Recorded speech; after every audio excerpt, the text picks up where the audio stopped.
Gather your materials. If you're using my weaving kit to make this project, you will have everything here. But you can also make this project with other materials you probably already have. You can also swap out any of the colors, the positions of the techniques, or the materials to make it your own. Warp your loom. If you are using the lap loom in my beginner weaving kit, warp the entire width of the loom. Make sure the beginning and ending knots are both at the side furthest from you. If you are using a larger loom, add 26 warp strings. The length only needs to be about 13 inches long, but you can always make this project longer or wider if you want. Start with a twining row about 3 inches from the end of the warp strings. I will be weaving upside down. If you are unsure about any of the weaving terms or techniques that I refer to in this tutorial, get my foundations class. This tutorial is not meant to be a comprehensive, just a guide, but my foundations class goes into all of these techniques in detail, explaining how and why to use them, plus much more.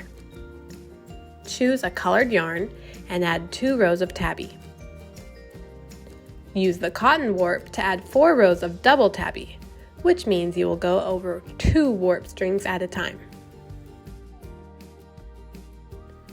Choose another colored yarn and add 2 rows of tabby.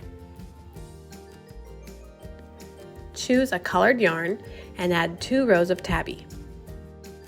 You can tuck the tails from all of these rows into the backs as you are working at any time, or leave them and wait to do it at the end.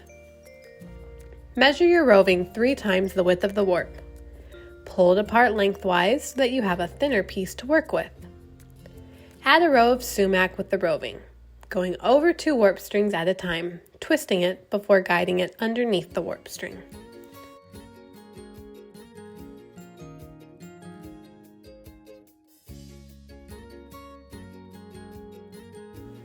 Measure another piece of roving that is 3 times the width of the warp and split it lengthwise. Add it as a row of sumac, going over 2 warp strings at a time, offset from the first so that it wraps around the warp that the first row of sumac floated over.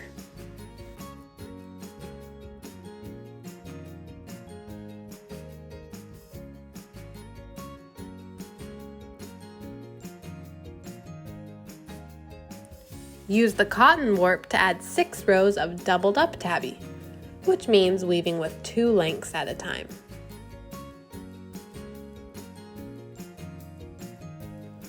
Alternate between a colored yarn and a doubled up cotton warp to add 6 rows of pick and pick.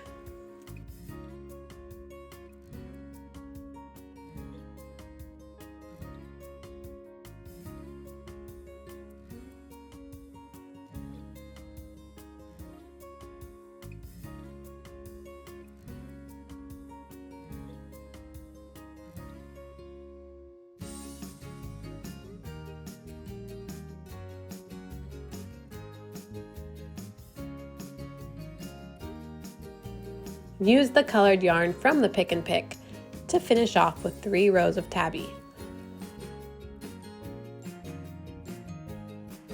Choose a colored yarn to add 2 rows of tabby.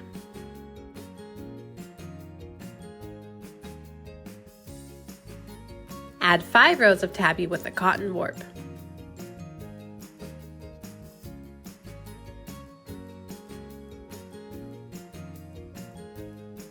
Choose a colored yarn to add 2 rows of tabby. Add 5 rows of tabby with the cotton warp. We will start a new technique that is not covered in my foundations class called krokbragd. Choose 2 colored yarns. Start out by weaving 2 rows of tabby with the first. Krokbragd is woven in sets of 3 rows. For the first row, weave under 3 and over 1 with the first color. For the second row, weave under 3 over 1 with the second color, but offsetting it so that the warp that this row goes over is the middle of the 3 that the last row went under.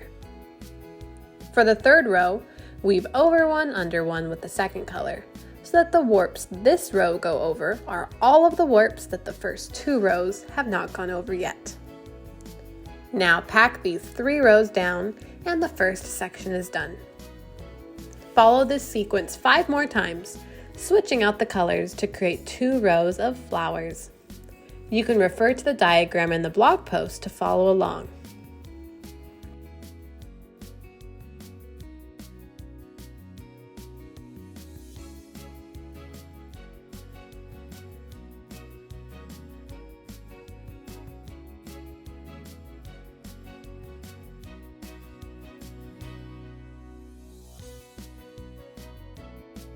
Finish with 2 rows of tabby using the first color.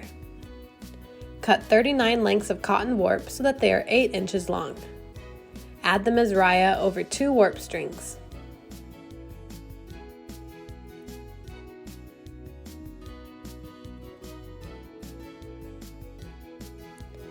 Cut the rope into 12-inch lengths and untwist it to create 9 separate lengths.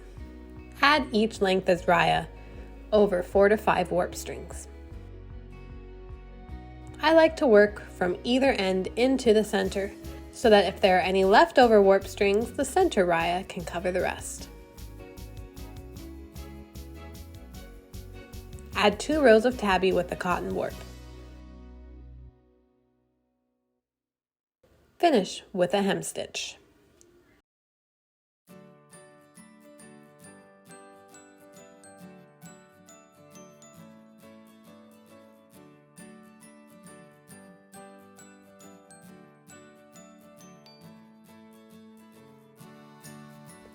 Make sure all of the tails are tucked into the backside and clipped short.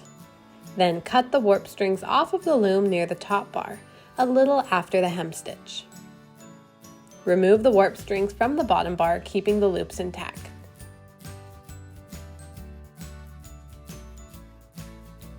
Finish by trimming the fringe. I like to put a piece of tape down and cut through it to get a clean edge.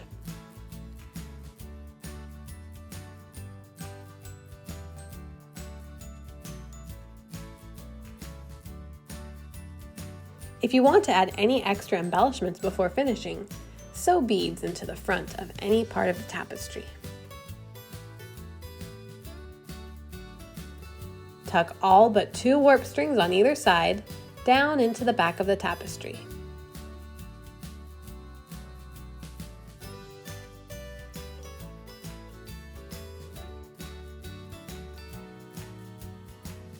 Fold the remaining warp strings down one at a time to get 2 loops.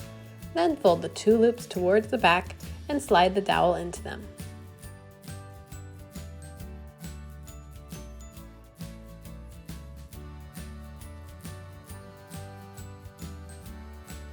Your kit pattern tapestry is complete. If you want to learn more about weaving, just head to my website. I have dozens of weaving classes with all different kinds of techniques and skill levels. Use Happy20 for 20% off. You can use the rest of the materials from your weaving kit to make anything you'd like. Perhaps you want to make this pattern again, just switching the colors up. There's so much to learn, but I hope you enjoy it and have a happy time weaving.